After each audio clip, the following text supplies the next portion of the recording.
जीवन को जीने के दो ढंग हैं। एक ढंग है संघर्ष का, एक ढंग है समर्पण का। संघर्ष का अर्थ है मेरी मर्जी समग्र की मर्जी से अलग।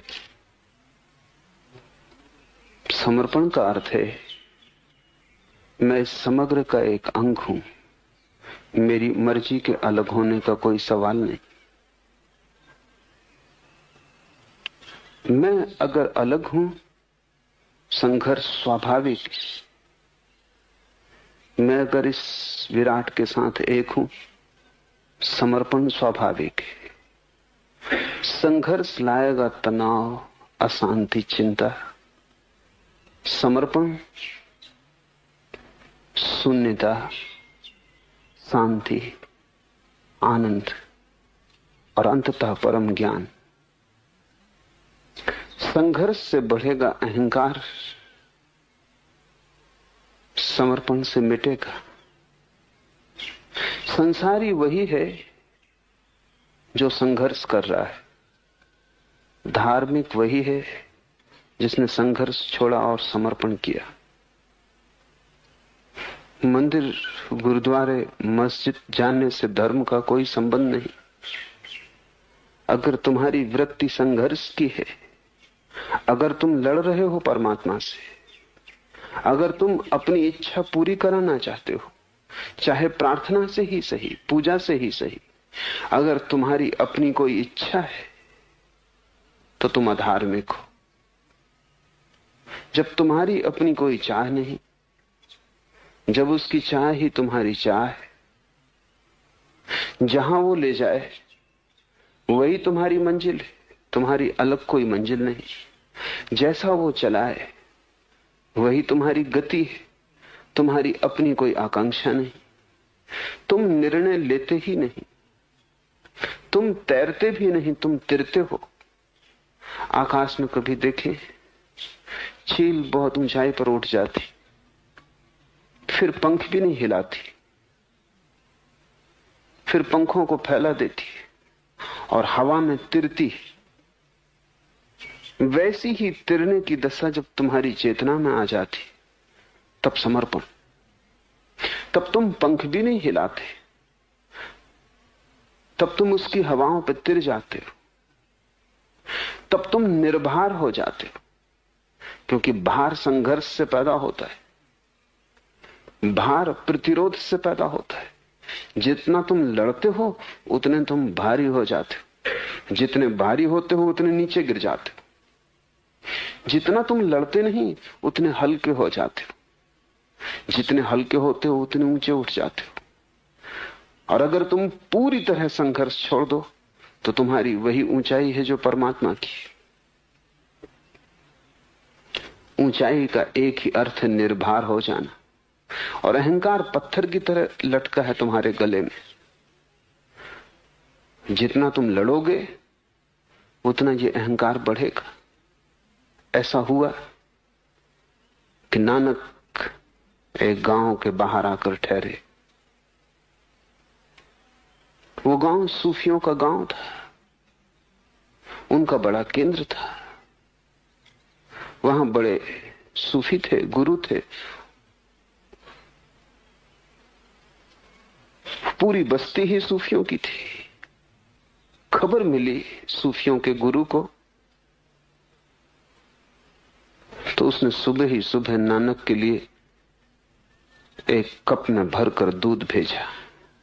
दूध लबालब था, एक बूंद भी और न समा सकती थी। नानक गांव के बाहर ठहरे थे, एक कुएं के तट पर। उन्होंने पास की झाड़ी से एक फूल तोड़कर उस दूध की प्याली में डाल दिया। फूल तिर गया। फूल का वजन क्या? उसने जगह न मांगी, वो सतह पर तिर गया और प्याली वापस भेज दी। नानक का शिष्य मर्दाना बहुत हैरान हुआ कि मामला क्या है। उसने पूछा कि मैं कुछ समझा नहीं, क्या रहस्य, ये हुआ क्या? तो नानक ने कहा, सूफियों के गुरु ने खबर भेजी थी कि गांव में बहुत ज्ञानी है, अब और जगह नहीं। मैंने खबर वापस भेज दी है कि मेरा कोई भार नहीं है, मैं जगह मांगूंगा ही नहीं, फूल की तरह तिर जाऊंगा। जो निर्भर है वही ज्ञानी है, जिसमें वजन है अभी अज्ञान है। और जब तुम में वजन होता है तब तुमसे दूसरे को चोट पहुंचती। जब तुम निर्भर हो जाते हो तब तुम्हारे जीवन का ढंग ऐसा होता है कि उस ढंग से चोट पहुंचनी असंभव हो जाती। अहिंसा अपने आप फलती है, प्रेम अपने आप लगता है। कोई प्रेम को लगा नहीं सकता और न कोई करुणा को आरोपित कर सकता है। अगर तुम निर्भर हो जाओ तो ये सब घटनाएं अपने से घटती हैं। जिससे आदमी के पीछे छाया चलती है, ऐसे भारी आदमी के पीछे घृणा, हिंसा, वैमनस्य, क्रोध, हत्या चलती। हल्के मनुष्य के पीछे प्रेम, करुणा, दया, प्रार्थना अपने आप चलती। इसलिए मौलिक सवाल भीतर से अहंकार को गिरा देने का है। कैसे तुम गिराओगे अहंकार को? एक ही उपाय है। वेदों ने उस उपाय को रित कहा है, लाओसे ने उस उपाय को ताओ कहा है, बुद्ध ने धम्म, महावीर ने धर्म, नानक का शब्द है हुक्म, उसकी आज्ञा। उसकी आज्ञा से जो चलने लगा, जो अपनी तरफ से हिलता डुलता भी नहीं, जिसका अपना कोई भाव नहीं, कोई चाह नहीं, जो अपने को आरोपित नहीं करना चाहता, वो उसके हुक्म में आ गया। यही धार्मिक आदमी है। और जो उसके हुक्म में आ गया वो सब पा गया, कुछ पाने को बचता नहीं। क्योंकि उसके हुक्म को मानना उसके हृदय तक पहुंच जाने का द्वार है। अपने को ही मानना, उससे दूर हटते जाना है। अपने को मानना है कि तुमने परमात्मा की तरफ पीठ कर ली। उसकी आज्ञा को माना कि तुम्हारा मुख परमात्मा की तरफ हो गया। तुम सूरज की तरफ पीठ करके जीवन भर भागते रहो तो भी अंधेरे में रहोगे, और तुम सूरज की तरफ मुंह इसी क्षण कर लो तो जन्मों जन्मों का अंधेरा कट जाएगा। परमात्मा के सन्मुख होने का एक ही उपाय है, और वो ये है कि तुम अपनी मर्जी छोड़ दो। तुम तैरो मत, बहो, तुम तिरो, वो काफी है। तुम अकारण ही बोझ ले रहे हो, और तुम्हारी सफलताएं, असफलताएं तुम्हारे अहंकार के ही रोग है। और तुम्हारी हालत वैसी है जैसा मैंने सुना है कि एक रथ गुजर रहा था और एक मक्खी उसके पहिए की कील पर बैठी थी। बड़ी धूल उठती थी, रथ बड़ा था, 12 घोड़े जुड़े थे, बड़ा भयंकर आवाज, बड़ी धूल उठती थी। उस मक्खी ने आसपास देखा और कहा कि आज मैं बड़ी धूल उड़ा रही हूं।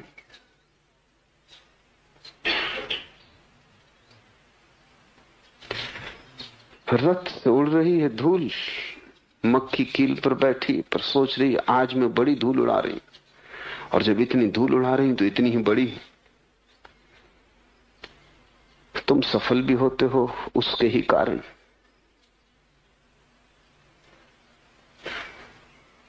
जो भी तुम पाते हो उसके ही कारण। तुम रथ पर बैठी एक मक्खी से ज्यादा नहीं हो। भूल के भी मत सोचना कि इतनी धूल मैं उड़ा रहा हूं। धूल है तो उसके रथ की, यात्रा है तो उसके रथ की, लेकिन तुम अपने को बीच में मत ले लेना। तुमने सुनी होगी बात उस छिपकली की कि मित्रों ने उसे निमंत्रित किया था और कहा कि आओ आज थोड़ा जंगल में घुमाएं।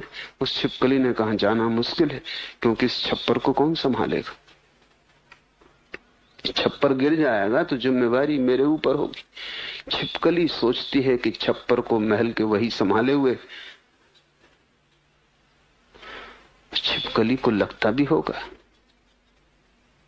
तुमने सुनी होगी कहानी कि एक बूढ़ी औरत के पास एक मुर्गा था। वो सुबह बांग देता था तभी सूरज उगता था। बूढ़ी अकड़ गई और उस गांव में लोगों को खबर कर दी कि मुझसे जरा सोच समझ के व्यवहार करना, ढंग और इज्जत से, क्योंकि अगर मैं चली गई अपने मुर्गे को लेकर दूसरे गांव तो याद रखना सूरज इस गांव में कभी उगेगा ही नहीं। मेरा मुर्गा जब बांग देता है तभी सूरज उगता है। और बात सच्ची थी कि रोज ही मुर्गा बांग देता था तभी सूरज उगता था। गांव के लोग हंसे, लोगों ने मजाक उड़ाई कि तू पागल हो गई। तो बूढ़ी नाराजगी में दूसरे गांव चली गई। मुर्गे ने बांग दी और दूसरे गांव में सूरज उगा। बूढ़ी ने कहा अब रोएंगे, अब बैठे होंगे छाती पीटेंगे। न रहा मुर्गा, न उगेगा सूरज। तुम्हारे तर्क भी, बूढ़ी का तर्क भी है तो बहुत साफ, क्योंकि ऐसा कभी नहीं हुआ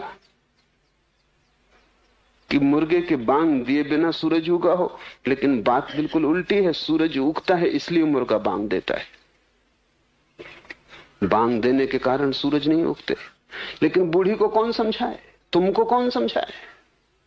बूढ़ी दूसरे गांव चली गई और उसने देखा कि सूरज अब यहां उग रहा है, और जब यहां उग रहा है तो हर गांव में कैसे उगेगा। तुम अपनी छोटी बुद्धि से छोटे दायरे में सोचते हो। तुम्हारे कारण परमात्मा नहीं है, परमात्मा के कारण तुम हो। ये श्वास तुम्हारे कारण नहीं चल रही, उसके कारण चल रही है। प्रार्थना भी तुम नहीं करते हो, वही तुम्हारे भीतर प्रार्थना बनता है। इस भाव को ख्याल में ले लें तो नानक के ये बड़े बहुमूल्य शब्द समझ में आ जाएंगे। एक एक शब्द कीमती है। हुक्मी होवनी आकार, हुक्म न कहिया ना है, हुक्म न कहिया जाए। हुक्म से आकार की उत्पत्ति हुई। हुक्म को शब्दों में नहीं कहा जा सकता। हुक्म का अर्थ ठीक से समझ लेना, द कॉस्मिक लॉ, वो जो सारे जीवन को चलाने वाला महान नियम, हुक्म का वही अर्थ है। हुक्म से ही जीवों की उत्पत्ति हुई, हुक्म से बड़ाई मिलती। हुक्मी होवनी आकार, हुक्म न कहिया जाए। हुक्मी होवन जीव, हुक्मी मिले बड़ाई। जब तुम जीतो तब ये मत सोचना कि मैं जीत रहा हूं। और अगर तुम जीत में ये ना सोचोगे कि मैं जीत रहा हूं तो हार में भी तुम पाओगे कि मैं नहीं हार रहा हूं। वही जीतता है, वही हारता है, उसका ही खेल है। इसलिए हिंदू इस पूरे जगत को लीला कहते। लीला का मतलब है हारता भी वही, जीतता भी वही। इस हाथ से जीतता है, उस हाथ से हारता है। लेकिन जीतने और हारने वाले बीच में ही सोच लेते हैं, जो उपकरण है, जो निमित्त है, जो साधन है, वो समझ लेते हैं हम करता है। कृष्ण अर्जुन को गीता में कह रहे हैं कि तू व्यर्थ बीच में अपने को मत ले। वही कर रहा है, वही करवा रहा है। युद्ध उसका आयोजन है। जिनको मारना है वो मारेगा, जिनको बचाना है वो बचाएगा। तू ये मत सोच कि तू मारने वाला है और तू बचाने वाला है। कृष्ण पूरी गीता में जो कहते हैं वही नानक इन शब्दों में कह रहे हैं। हुक्मी होवन जिए, हुक्मी मिले बड़ाई, हुक्मी उतमो नीच। वही छोटे बड़े को पैदा कर रहा है।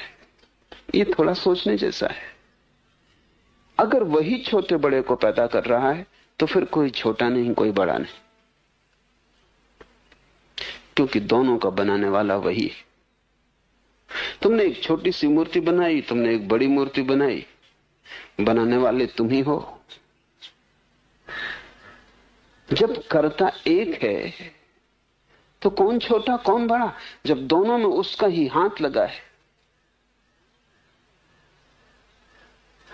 लेकिन हम सोचते हैं मैं छोटा, मैं बड़ा, और जीवन भर हम पीड़ा उठाते। और तुम इतने बड़े कभी भी ना हो पाओगे कि तुम तृप्त हो जाओ। अगर तुमने रूप को देखा, अपने आकार को देखा, तो तुम कभी इतने बड़े ना हो सकोगे कि तृप्त हो जाओ। आकार तो छोटा ही होगा, कितना ही बड़ा क्यों ना हो।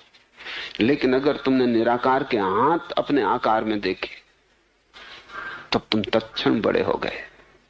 बनाने वाला वही, एक छोटे से घास को भी वही बनाता है, और दूर आकाश को छूते देवदार के वृक्ष को भी वही बनाता है। अगर दोनों के पीछे उसी का हाथ है, फिर कौन बड़ा कौन छोटा, उसी की हार है, उसी की जीत है। फिर हम सब शतरंज के मोहरे, जीते तो वो, हारे तो वो, बड़ाई मिले तो उसे, बुराई मिले तो उसे। ध्यान रखना, तुमने बहुत बार भक्तों के वचन सुने होंगे, पढ़े होंगे। अनेक भक्त तुमने पाए होंगे कहते हैं बड़ाई तेरी बुराई मेरी। ऊपर से देखने पर बहुत अच्छा लगता है। वे कहते हैं कि जो जो भला है तेरा, जो जो बुरा है मेरा। लगता है बड़े विनम्र है, लेकिन अगर बुराई तुम्हारी तो भलाई उसकी कैसे हो सकेगी। ये विनम्रता झूठी है, ये विनम्रता वास्तविक नहीं है। क्योंकि वास्तविक विनम्रता तो सभी दे देगी, कुछ भी ना बचाएगी। तुमने अपने अहंकार के लिए थोड़ा सहारा फिर बचा लिया। और तुम कितना ही ऊपर ऊपर से कहो कि बड़ाई तेरी और बुराई मेरी, लेकिन जब बुराई मेरी है तो बड़ाई तेरी होगी कैसे। असफलता मेरी और सफलता तेरी, ये बात होती। या तो दोनों मेरे होंगे या दोनों तेरे होंगे। इसलिए झूठी विनम्रता और सच्ची विनम्रता में बड़ा फर्क है। झूठी विनम्रता कहती है कि मैं तो आपके पैरों की धूल हूं, लेकिन हूं जरूर। और जब कोई आदमी कहता है मैं आपके पैरों की धूल हूं, तब उसकी आंखों में देखना, वो आपसे अपेक्षा कर रहा है कि आप भी कहो कि नहीं नहीं आप कैसे, मैं आपके पैरों की धूल हूं। उसकी आंखों में चाह है। और अगर आप मान लो कि बिल्कुल ठीक कह रहे हैं, यही तो मेरा विचार है, तो वो आदमी सदा के लिए दुश्मन हो जाएगा और कभी आपको माफ ना कर सकेगा।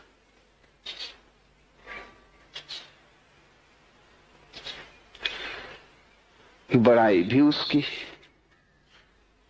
बुराई भी उसकी। हम बीच में आते ही नहीं है। हम तो बांस की पोंगरी हो गए, वो गीत जैसा गाया उसका।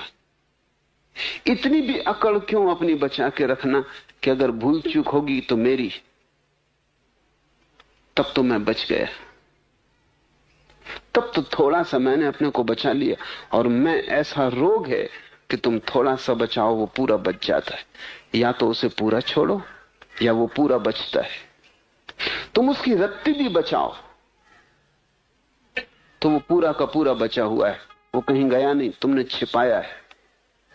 नानक कहते हैं हुक्म से आकार की उत्पत्ति हुई, हुक्म को शब्दों में कहा नहीं जा सकता। जीवन में जो भी महत्वपूर्ण है उसे शब्दों में नहीं कहा जा सकता, और हुक्म तो सबसे महत्वपूर्ण बात है, उसके पार तो कुछ भी नहीं है।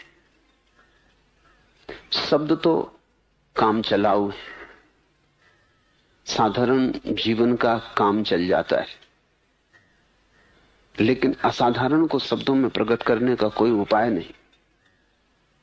उपाय न होने के कई कारण हैं, वो समझ लेने चाहिए। एक, उस अलौकिक की प्रतीति मौन में होती है, और जिसे हम मौन में जानते हैं उसे शब्द में कैसे कहेंगे।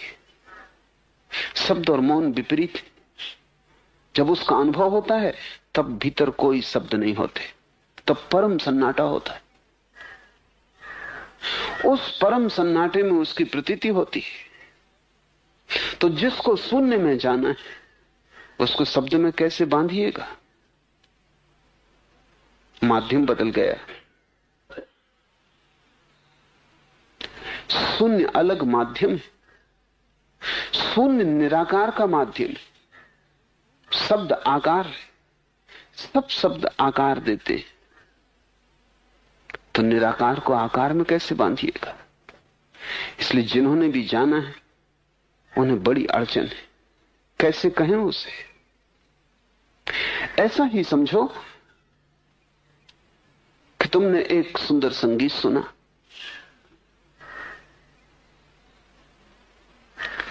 और तुम किसी बहरे को समझाना चाहते हो। सूफियों की एक पुरानी कहानी है। ऐसा हुआ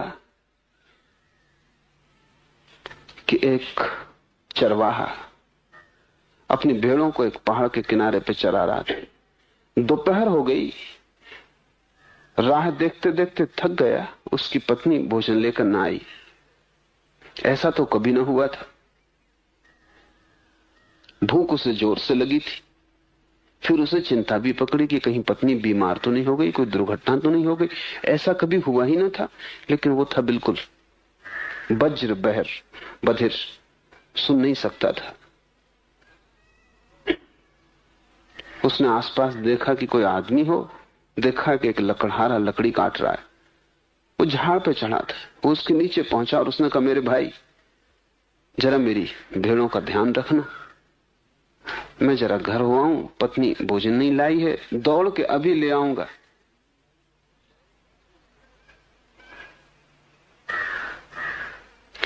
वो आदमी भी बहरा था जो लकड़ी काट रहा था। उसने कहा, जा जा, हमारे पास बातचीत का कोई वक्त नहीं, मैं अपने काम में लगा हूं, तुझे बातचीत की सूझी। पर जब उसने कहा जा जा, तो ये समझा कि वो कह रहा है कि जा तू अपनी रोटी ले आ, मैं तेरे भेड़ बकरी की फिक्र कर लूंगा। ये भागा हुआ घर गया, रोटी लेके आया। लौट को उसने अपनी भेड़ों की गिनती की, बराबर थी। धन्यवाद देने गया कि आदमी बड़ा प्यारा है, अच्छा है, ईमानदार है, फिक्र रखा, एक भी भेड़ न भटकी। फिर उसे ख्याल आया धन्यवाद कोरा क्या देना। एक लंगड़ी भेड़ थी उसके पास, उसे आज नहीं कल काटना ही था। सोचा ये से भेंट कर दें। वो लंगड़ी भेड़ लेके आया और उसने कहा कि मेरे भाई बड़े बड़े धन्यवाद, तुम्हारी बड़ी कृपा, ये भेड़ स्वीकार कर लो, ऐसे भी इसे काटना ही था। वो दूसरे बहरे ने कहा, तेरा क्या मतलब? मैंने तेरी भेड़ लंगड़ी की? विवाद बढ़ गया, क्योंकि वो एक चिल्ला रहा था कि मैंने तेरी भेड़ देखी नहीं, मुझे मतलब क्या, और दूसरा कह रहा था मेरे भाई इसको स्वीकार कर लो। तो दोनों बहरे थे और बड़ी कठिनाई थी। एक राहगीर एक घोड़े पर, एक चोर जो घोड़े को चुरा के जा रहा था, वो रास्ता भटक गया था। वो इन दो आदमियों से पूछने आया था, इन दोनों ने उसको पकड़ लिया। वो भी बहरा था। वो समझा कि पकड़े गए, यही घोड़े के मालिक। ये दोनों उससे कहने लगे कि भाई जरा इसको समझा दो कि मैं भेड़ भेंट दे रहा हूं और ये नाहक नाराज हो रहा है, चिल्ला रहा है। और वो दूसरा बोला कि मैंने इसकी भेड़ों का कोई छुआ भी नहीं, लंगड़े होने का कोई सवाल नहीं। उस तीसरे ने कहा, भाई घोड़ा जिसका भी हो ले लो, मुझसे जो भूल हो गई मुझे माफ करो। ये विवाद चल ही रहा था और कोई रास्ता नहीं दिखाई पड़ता था, क्योंकि कोई किसी की सुन ही नहीं रहा था। तब एक सूफी फकीर वहां से गुजर रहा है।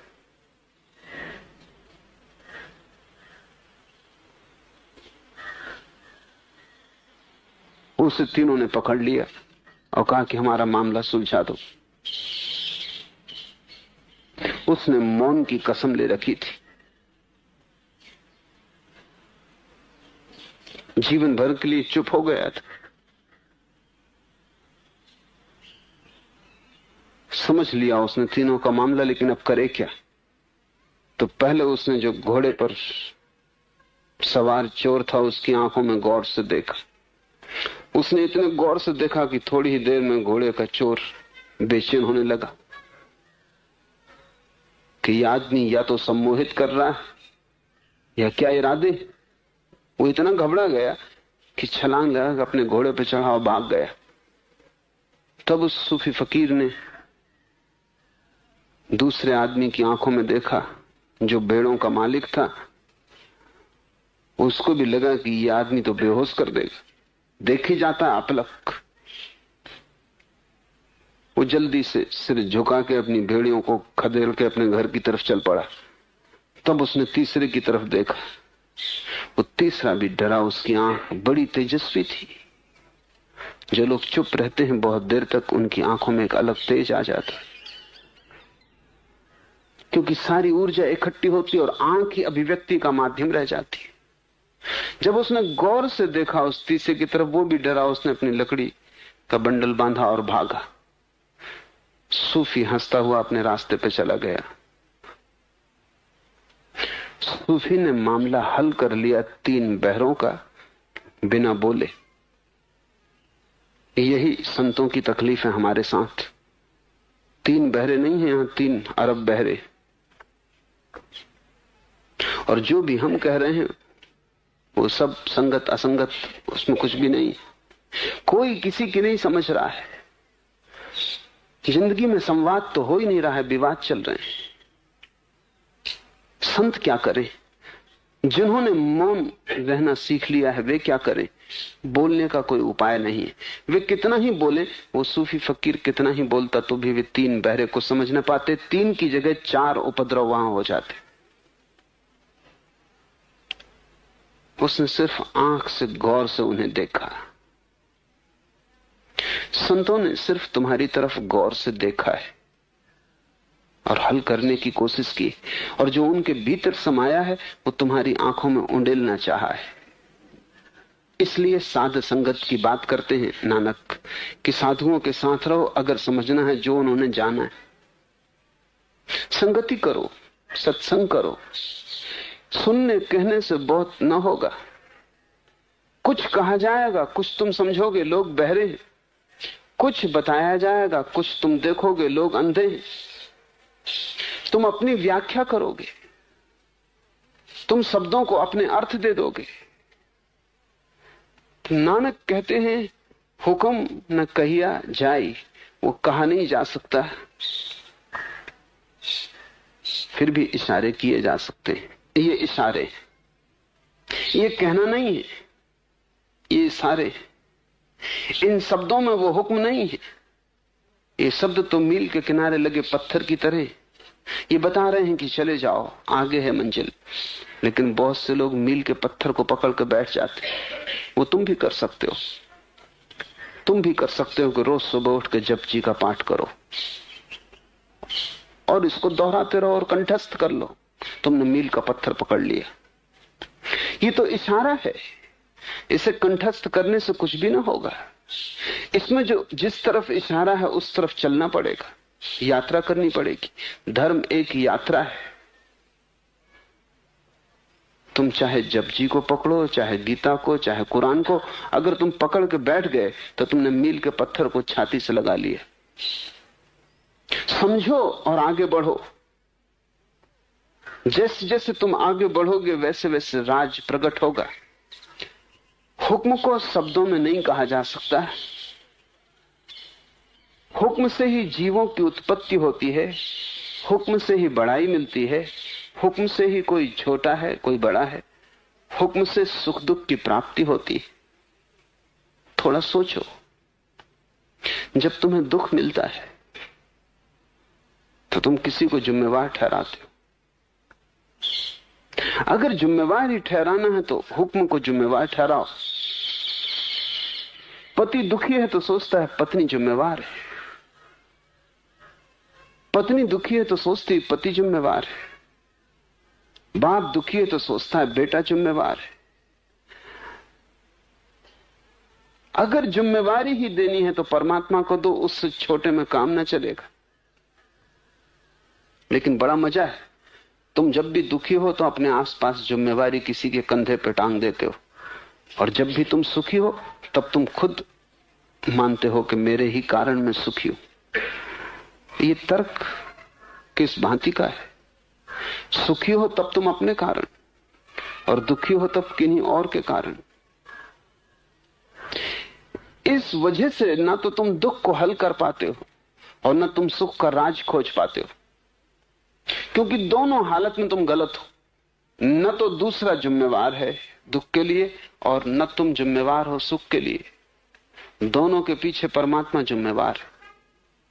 और अगर एक ही हाथ से सुख दुख आ रहे हैं तो उनमें भेद क्या करना, फर्क क्या करना। एक मुसलमान बादशाह हुआ, उसका एक गुलाम था। गुलाम से उसे बड़ा प्रेम था, बड़ा लगाव था, वो बड़ा स्वामी भक्त था। एक दिन दोनों जंगल से गुजरते थे। एक वृक्ष में एक ही फल लगा था। सम्राट ने फल तोड़ा, जैसी उसकी आदत थी उसने एक कली काटी और गुलाम को दी। गुलाम ने चखी और उसने कहा, मालिक एक कली और गुलाम मांगता ही गया। फिर एक ही कली हाथ में बची। सम्राट ने कहा, इतना स्वादिष्ट है। गुलाम ने झपट्टा मार के वो एक कली भी छीननी चाहिए। सम्राट ने कहा, यह हद हो गई, मैंने तुझे पूरा फल दे दिया और दूसरा फल भी नहीं है, और अगर इतना स्वादिष्ट है तो कुछ मुझे भी चखने दे। उस गुलाम ने कहा कि नहीं, स्वादिष्ट बहुत है और मुझे मेरे सुख से वंचित न करें, दे दे। लेकिन सम्राट ने चख ली। वो फल बिल्कुल जहर था, मीठा होना तो दूर, उसके एक टुकड़े को लीलना मुश्किल था। सम्राट ने कहा, पागल, तू मुस्कुरा रहा है और इस जहर को तू खा गया, तूने कहा क्यों नहीं? उस गुलाम ने कहा, जिन हाथों से इतने सुख मिले हों और जिन हाथों से इतने स्वादिष्ट फल चखे हों, एक कड़वे फल की शिकायत। फलों का हिसाब ही छोड़ दिया है, हाथ का हिसाब है। जिस दिन तुम देख पाओगे कि परमात्मा के ही हाथ से दुख भी मिलता है, उस दिन तुम उसे दुख कैसे कहोगे? तुम उसे दुख कह पाते हो अभी क्योंकि तुम हाथ को नहीं देख रहे हो। जिस दिन तुम देख पाओगे सुख भी उसका, दुख भी उसका, सुख दुख दोनों का रूप खो जाएगा। न सुख सुख जैसा लगेगा, न दुख दुख जैसा लगेगा। और जिस दिन सुख दुख एक हो जाते हैं, उसी दिन आनंद की घटना घटती। जब तुम्हें सुख दुख का द्वैत नहीं रह जाता, तब अद्वैत उतरता है, तब आनंद उतरता है, तब तुम आनंदित हो जाओगे। नहीं, किसी को पड़ोस में, पति को पत्नी को, मित्र को भाई को, दोस्त को दुश्मन को दोषी मत ठहराना। सब दोषों का मालिक वो है। और जब खुशी आए, सफलता मिले, तो अपने को, अपने अहंकार को मत भरना। सब सफलताओं, सब स्वादिष्ट फलों का मालिक भी वही है। अगर तुम सब उसी पे छोड़ दो तो सब खो जाएगा, सिर्फ आनंद शेष रह जाता है।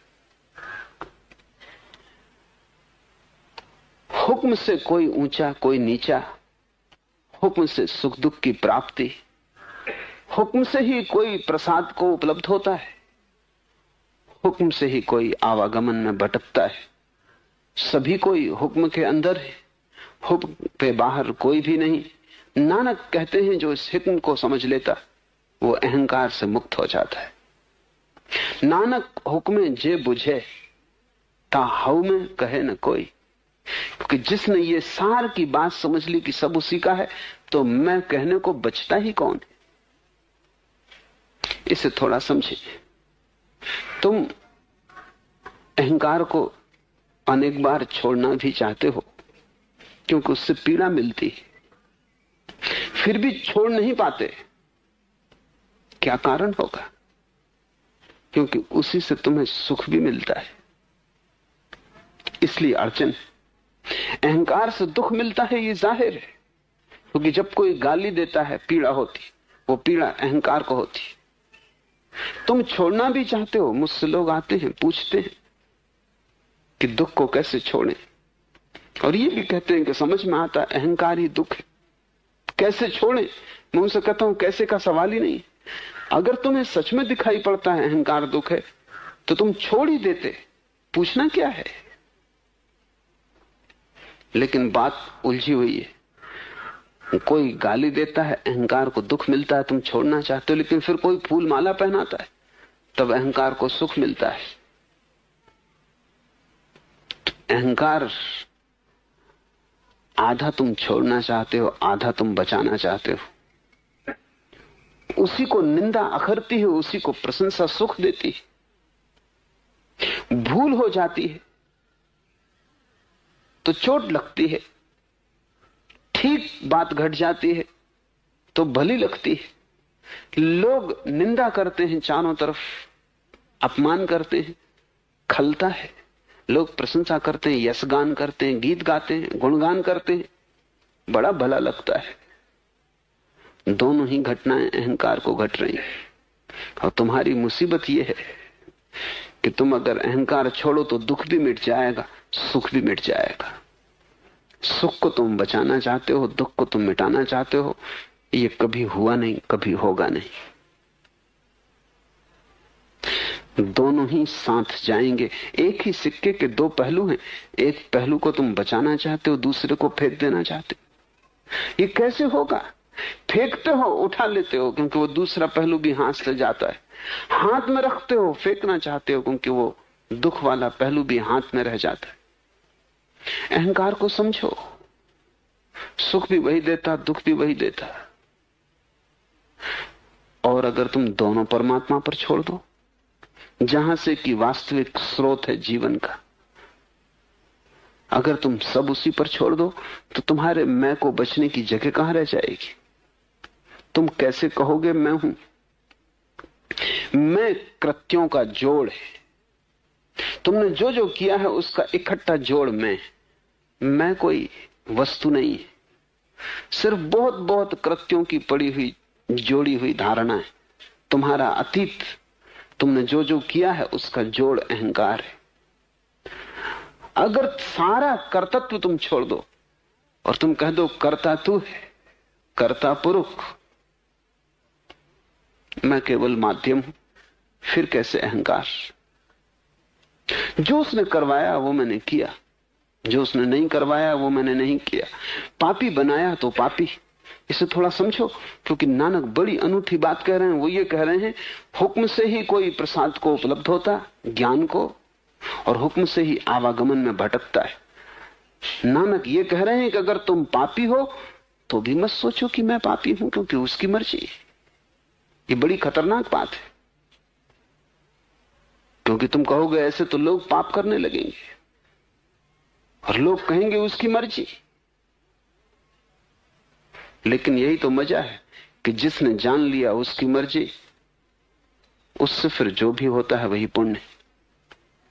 जब तक तुम नहीं जानते हो उसकी मर्जी, तभी तक तुम्हारे उसके बीच एक कलह चल रही। उस कलह में ही पाप का जन्म है।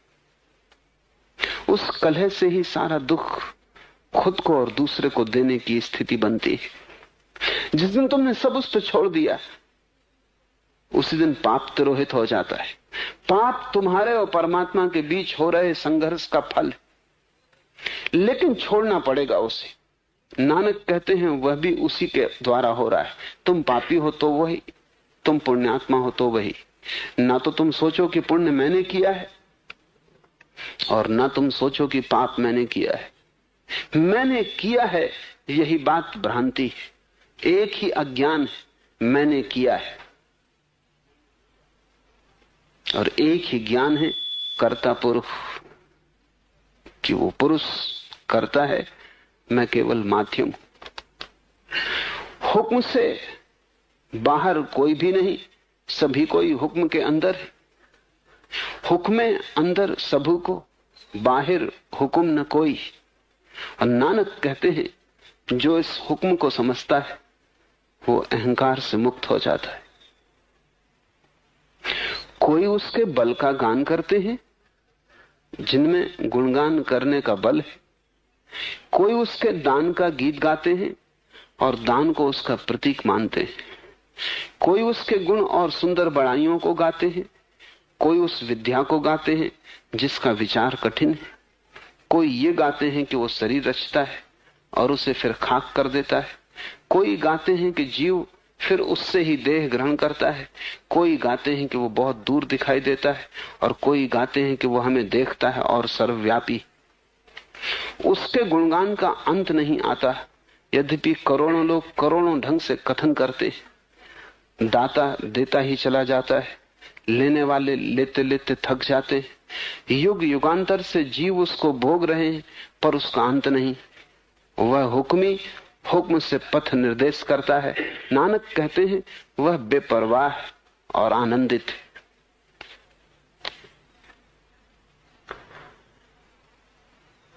हजारों वर्णन हैं उसके और सब अधूरे। अधूरा मनुष्य पूरे का वर्णन कैसे कर सकेगा? अधूरा मनुष्य जो भी कहेगा वो अधूरा होगा।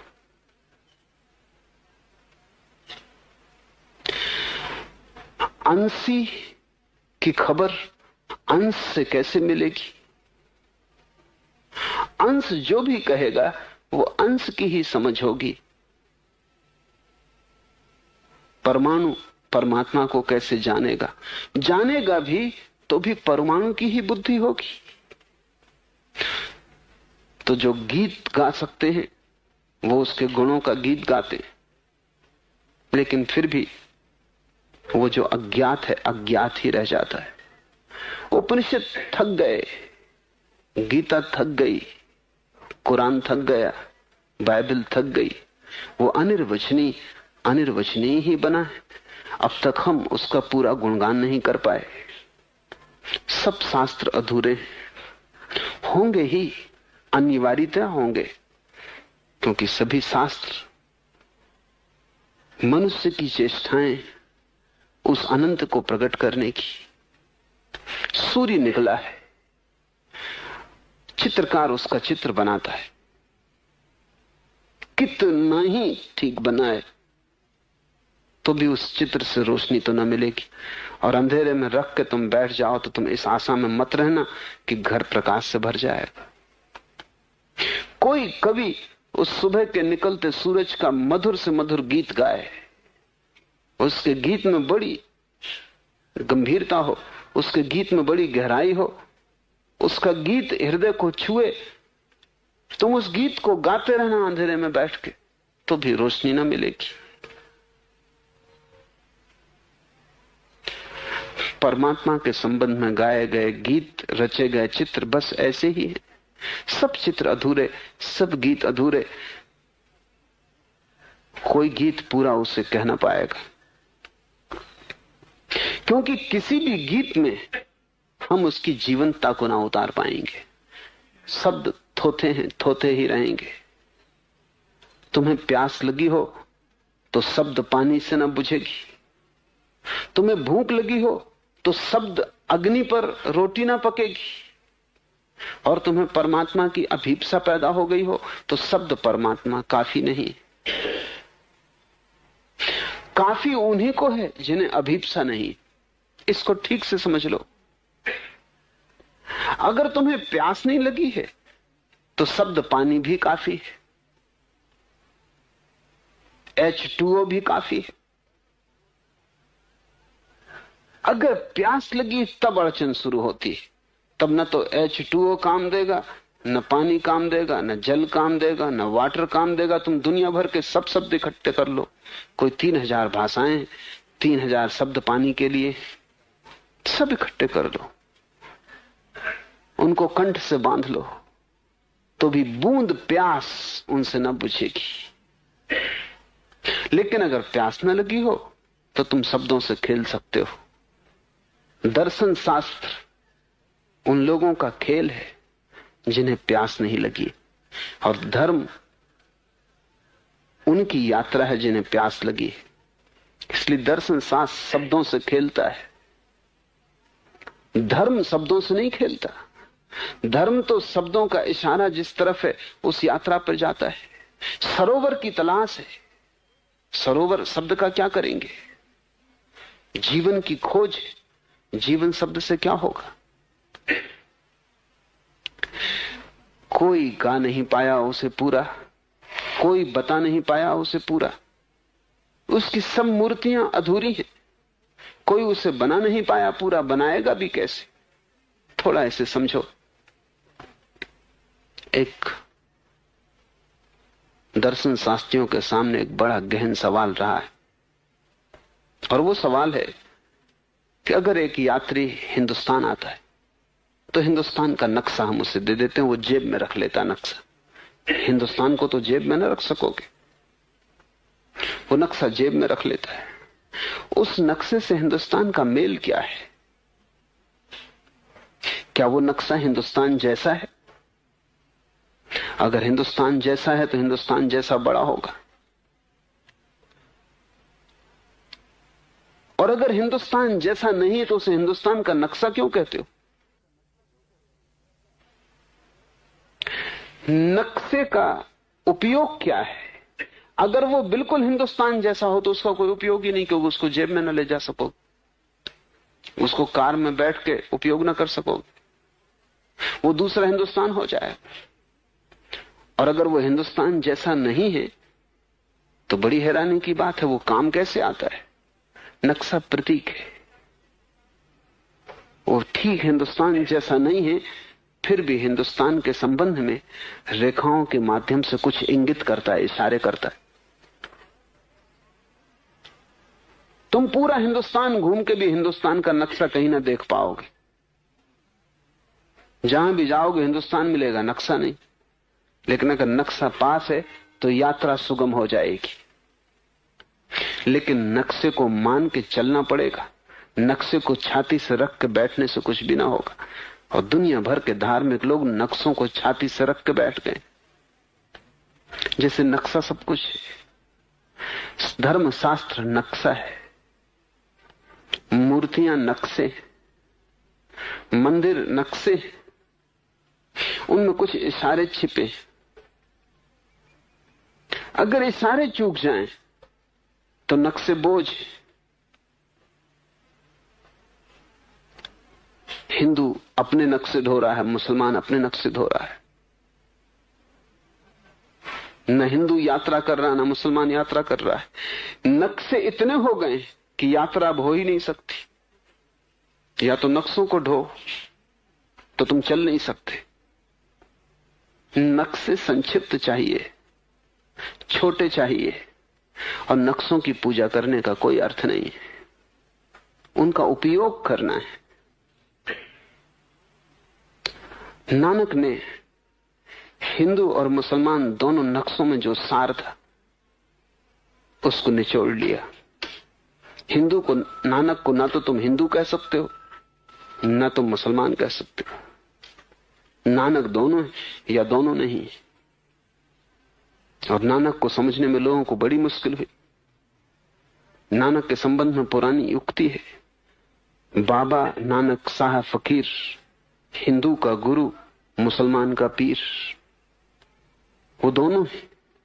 उनके दो खास शिष्य, मर्दाना और बाला, एक मुसलमान एक हिंदू। न हिंदू मंदिर में उनको जगह है, न मुसलमान की मस्जिद में उनको जगह है। दोनों जगह संदेह कि आदमी है किस जगह पर, इसको हम किस कोटि में रखें, कहां बिठाएं। जो भी महत्वपूर्ण था हिंदू में और जो भी महत्वपूर्ण था मुसलमान में, उन दोनों नदियों का संगम है नानक। जो भी सार था, इसलिए सिख न तो हिंदू है न मुसलमान, या तो वो दोनों है और या दोनों नहीं है। वो एक संगम है।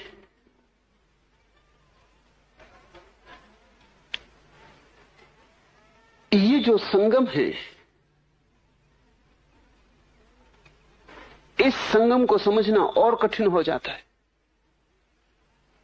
क्योंकि एक नदी का साफ सुथरा नक्शा होता है। अब ये दो नदियों का नक्शा इकट्ठा मिल गया है।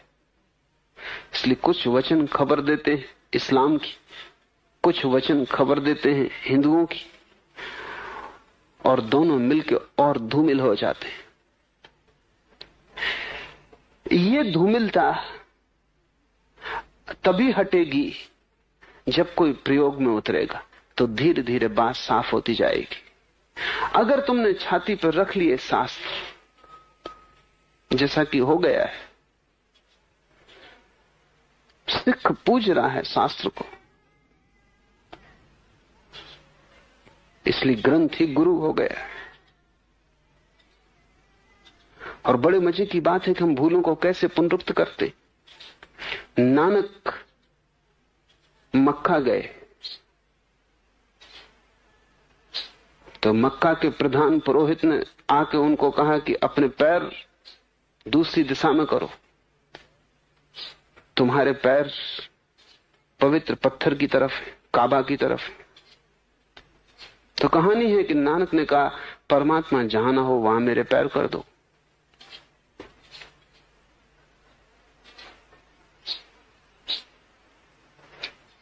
कहानी तो यह है कि जहां जहां उनके पैर किए गए वहां वहां काबा हट गया।